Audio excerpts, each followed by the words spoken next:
Pour éviter de refouler ta colère, je t'invite à mieux l'écouter et mieux la comprendre. On t'a sûrement dit, t'as sûrement compris ça très jeune dans ta vie, que la colère, c'est une mauvaise émotion, qu'il fallait que tu te débarrasses et que tu exprimes surtout pas. Peut-être que quand tu étais enfant, on te disait arrête de faire une crise, arrête de faire des chichis, sois sage, la colère, ça sert à rien, t'as pas d'affaire à être en colère. Ou même que tu as été puni pour avoir été en colère.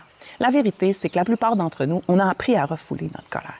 Mais la colère, c'est pas une erreur de la nature. C'est une émotion fondamentale, universelle, dont tout le monde fait l'expérience presque tous les jours. Et surtout, qu'elle a une fonction claire, une utilité. Te protéger. T'avertir que, par exemple, on a franchi une limite. Quand tu te sens attaqué, humilié, impuissant, ta colère te dit « Attention, il y a quelque chose dans tes besoins affectifs qui cloche. Protège-toi. » Si tu refoules ta colère, elle ne disparaît pas. Elle se déplace. Elle peut se transformer en tristesse, en anxiété, en rancune, en voix intérieure hyper critique qui t'exige de performer plus et de te sacrifier. Ton corps finit par encaisser et à la place, tu vas ressentir des tensions musculaires, des migraines, des difficultés digestives ou de l'insomnie. Et parfois même, quand ta colère est systématiquement réprimée, elle se transforme contre toi en dépression. Comprendre ta colère, c'est reconnaître le message qu'elle apporte. C'est reconnaître qu'une émotion, c'est un signal d'alarme à écouter. Je t'invite donc à te poser la question, est-ce que j'ai une limite qui a été franchie?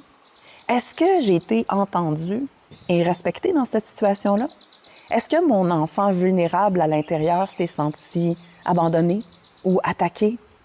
En schémothérapie, on voit souvent que c'est le mode critique qui t'empêche d'écouter ta colère.